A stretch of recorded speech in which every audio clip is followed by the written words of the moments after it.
Olá, o nosso tema é Impactos Antrópicos nos Ecossistemas.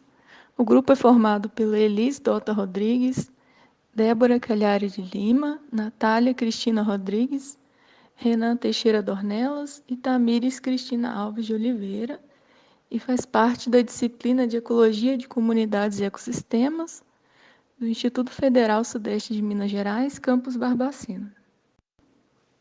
Por volta de 8.000 a 5.000 a.C., teve início o processo de urbanização, onde houveram mudanças nos hábitos que antes eram a caça e a coleta, para o desenvolvimento da agricultura e a criação de animais.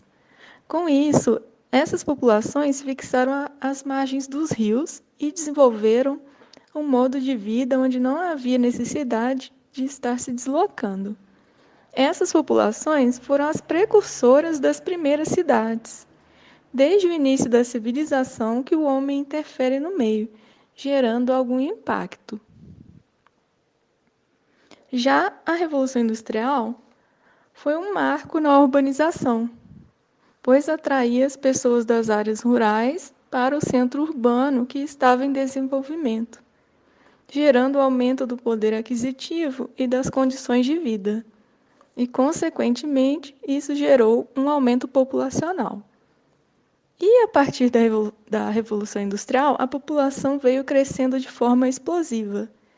E hoje em dia já possui mais de 7 milhões de pessoas. E esse crescimento sobrecarrega o funcionamento dos sistemas ecológicos.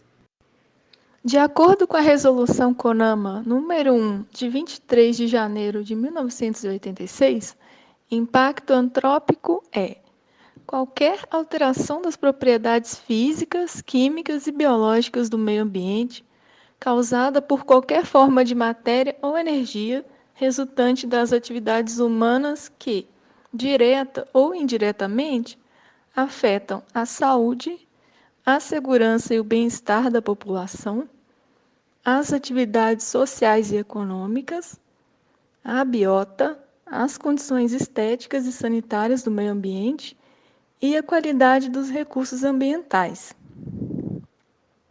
Então, as atividades antrópicas comprometem a quantidade e a qualidade dos recursos naturais disponíveis, podendo atingir os hábitats, a biodiversidade, a saúde, a produção de alimentos e os recursos hídricos.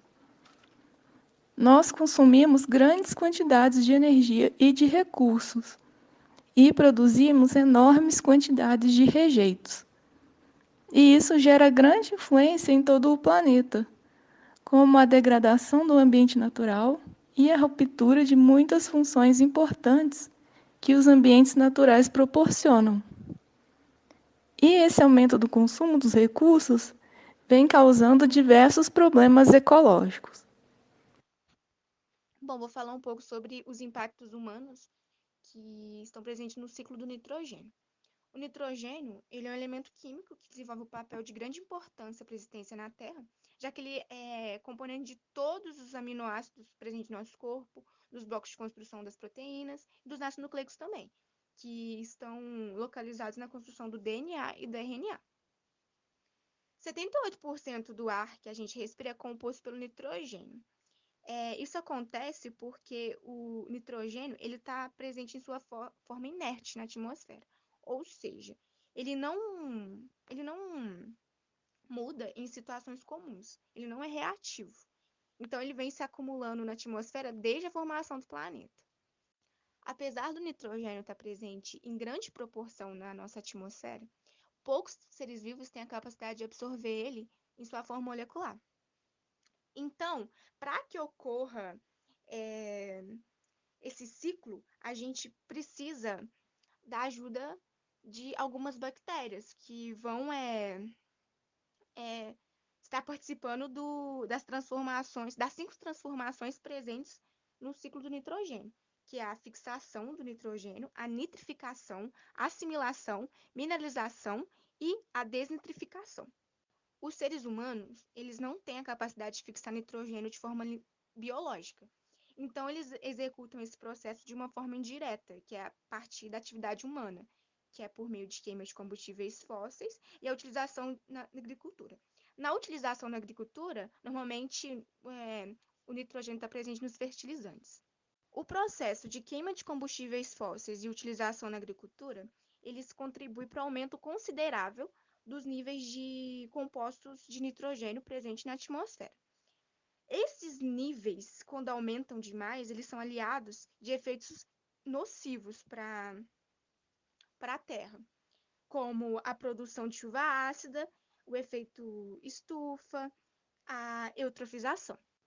Bom, a chuva ácida, ela é consequência da poluição atmosférica com óxido e ácidos que reagem e produzem ácidos fortes. Na chuva ácida, o nitrogênio é presente na forma de ácido nítrico e, por sua vez, ele é um do segundo maior responsável pela chuva ácida. O efeito estufa, ele é um fenômeno natural e ele é essencial para que haja vida na Terra, porque ele evita que ocorra amplitude térmica, né? Só que as atividades humanas, elas têm contribuído para que haja o agravamento desse fenômeno, né? E que contribui para o aumento de temperatura, a diminuição de temperatura, entre outros fatores. Bom, a eutrofização também é um fenômeno que acontece devido aos impactos humanos no ciclo do nitrogênio, só que também no ciclo do fósforo. Eu não vou dar muita ênfase nessa parte, porque mais adiante ela vai ser explicada. Vou só dar uma pincelada. A eutrofização ela acontece devido à poluição de corpos d'água. Eles acabam adquirindo uma coloração turva que contribui para que os níveis de oxigênio dissolvido na água fiquem menores. Quando os níveis de oxigênio presentes na água tendem a diminuir, muitos organismos que vivem nesse ecossistema vão ser afetados, causando até a morte dos mesmos. Logo, o aumento do nitrogênio no ambiente contribui de certo para que haja redução da biodiversidade de distintas espécies presentes em diversos ecossistemas. Impactos humanos no ciclo do fósforo. Bom, primeiramente tem que ser dita a importância do fósforo na vida, né? O fósforo é um elemento fundamental para os organismos vivos, sendo componente de ossos, escamas, dentes, RNA, DNA e ATP. Está envolvido no metabolismo, né? Nos ecossistemas terrestres e aquáticos, ele atua como um limitante incomum, né? O fósforo também é utilizado por nós humanos, né, na maioria dos fertilizantes e também nos detergentes. Não dá para falar dos impactos no ciclo do fósforo sem citar como esse ciclo funciona na natureza e como ele interfere nos ecossistemas. Bom, na natureza, o ciclo do fósforo começa nas rochas fosfatadas, que são ricas em fosfato. Com o tempo, o fosfato de cálcio se junta aos sedimentos, que lentamente forma rochas sedimentares, e pelas forças geológicas são elevadas. As rochas fosfatadas, que ao longo do tempo vieram a formar montanhas e são encontradas expostas na superfície, sofrem por intemperização e liberam íons de fosfato. Estas também são mineradas pelos humanos, né, para obter o fosfato que eles utilizam para fazer os fertilizantes e também os detergentes. Bom, ao entrar no ecossistema terrestre, os íons de fosfato podem se ligar ao solo ou são incorporados pelas plantas, né? E são passados pela cadeia alimentar, né? Eles retornam ao solo pela excreção dos animais e pela decomposição de organismos. O excesso de fósforo no solo, que não é incorporado pelas plantas, é levado pela água durante as tempestades e então chega em ecossistemas aquáticos, né? Nos ecossistemas aquáticos, eles são incorporados pelos produtores, assim como acontece na teia terrestre. Na teia terrestre acontece pelas plantas, na água acontece por algas e fitoplânctons. Em águas bem oxigenadas, o fósforo se liga com o cálcio e íons de ferro. Eles descem com os sedimentos e, com o tempo, né, se tornam rochas fosfatadas e reiniciam o ciclo do fósforo. Eutrofização. Como o fósforo geralmente é um nutriente limitante nos ecossistemas, o seu acréscimo tem consequências prejudiciais, como a eutrofização, que é quando o fósforo ou o nitrato em excesso contribuem para os blooms algais, que consistem na proliferação excessiva de alga. Esse fenômeno ocorre principalmente onde os rios desembocam nos oceanos. E a alta produção do ecossistema reduz o nível de oxigênio na água. Quando esse processo ocorre devido a um aumento do fósforo ou do nitrato, por consequências das ações humanas, como o uso de fertilizantes e de detergentes, o processo é chamado de eutrofização cultural. Zonas mortas. As zonas mortas são consequências do processo de eutrofização e ocorrem normalmente em áreas costeiras, onde os rios desembocam no oceano. E essas zonas ocorrem por todo o mundo, e ao todo são mais de 400. Como pode ser visto no mapa, os pontos vermelhos são zonas mortas que estão em hipóxia oceânica, ou seja, há falta de oxigênio na água e diversas espécies marinhas morrem devido a isso. Os pontos amarelos são zonas mortas que estão em processo de eutrofização, e os pontos verdes são zonas mortas que estão se recuperando do processo. À direita é um fenômeno muito comum chamado de maldição do Golfo. Como foi dito e pode ser visto na imagem, a água está turva e verde, demonstrando o processo de eutrofização. Inicialmente falando sobre a água, sabe-se que ela é uma substância de fundamental importância para os seres vivos, sendo essencial para a manutenção da vida na Terra. Ela pode ser encontrada na forma líquida, gasosa e sólida na natureza, e ela sofre diversas mudanças em seu estado físico constantemente, circulando entre os seres vivos e o meio ambiente, e esse dinamismo é chamado de ciclo da água. Em relação aos impactos humanos no ciclo da água, sabemos que os ecossistemas aquáticos têm sido utilizados para os mais diversos fins, seja para o abastecimento público, para a recreação, para a geração de energia, para a agricultura, para a aquicultura, para a mineração, e como consequência dessas e de outras atividades, tem-se observado uma redução da quantidade e da qualidade das águas, além de expressiva perda da biodiversidade aquática, ocorrida pela desestabilização do ambiente físico, do ambiente químico e da dinâmica natural das comunidades aquáticas. Nós temos como principais alterações antrópicas a urbanização, a industrialização, a agricultura e a mineração. Ademais, qualquer mudança em uma parte do ciclo da água influencia diretamente ou indiretamente todas as outras partes do ciclo, visto que a água circula através da biosfera da Terra sem ganho ou perda líquida a longo prazo. Assim, esses impactos humanos podem ser locais ou mundiais. Citando primeiramente as cidades, em áreas desenvolvidas e urbanizadas, existe menos água disponível para se infiltrar no solo e, como consequência, há um aumento no escoamento superficial. Na imagem, é representada através da seta a diferença na quantidade de água sendo escoada em uma região com área vegetal e em uma região urbana. Além disso, o aumento no escoamento superficial também aumenta a erosão do solo.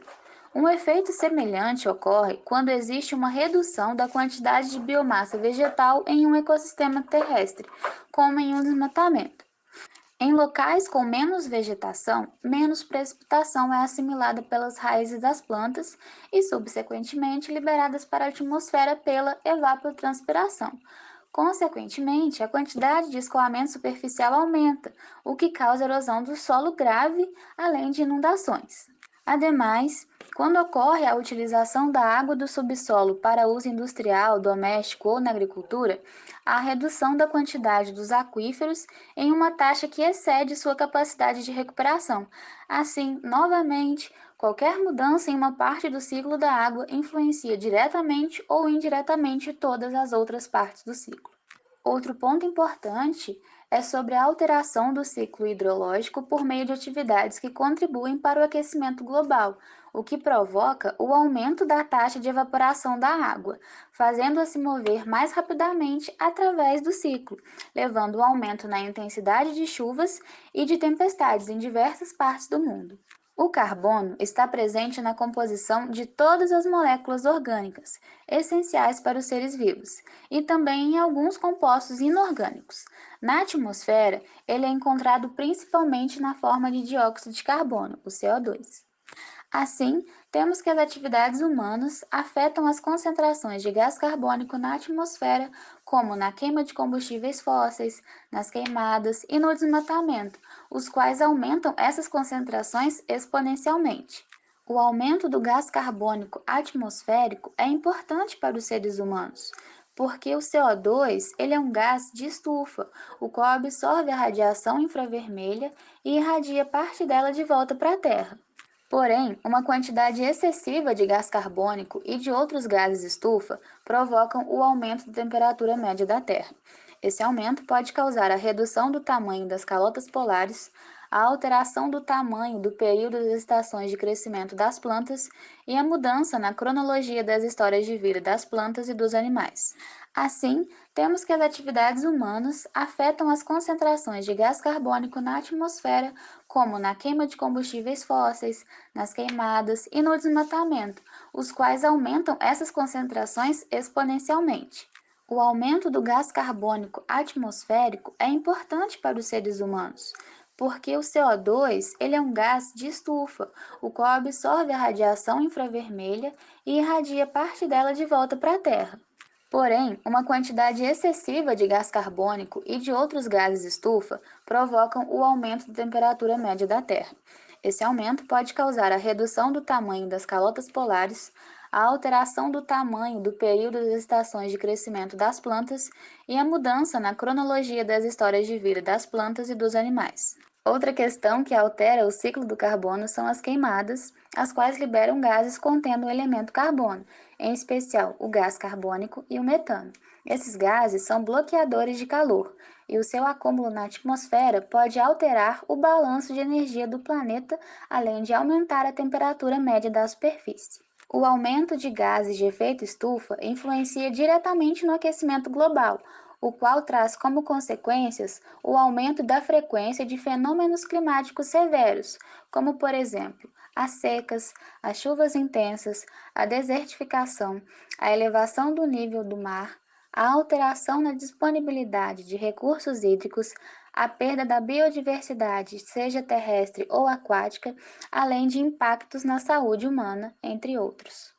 Logo, qualquer impacto que ocorre nos ciclos irá afetar a biosfera como um todo, seja no ciclo da água, do carbono ou qualquer outro ciclo. Bom, depois de apresentarmos todos esses impactos antrópicos, concluímos que a interferência do homem sobre o meio ambiente tem ocorrido de forma irracional e sem respeito à natureza. E é necessário que a sociedade e as autoridades públicas despertem-se para a importância da conservação e recuperação dos recursos naturais. Além disso, vimos como necessário desenvolver um trabalho contínuo de educação ambiental, porque a educação ambiental ela tem um importante papel de transformar a realidade. Ela é capaz de formar cidadãos críticos e conscientes em relação ao meio que vivem, contribuem também para a formação de novos valores, novas posturas e, consequentemente, novas atitudes. Concluímos também que a disseminação de informação, conhecimento e prática a favor da conservação é de grande importância para reduzir essas agressões observadas referente ao meio ambiente. E é isso. Obrigada por terem assistido nosso vídeo até aqui e até a próxima.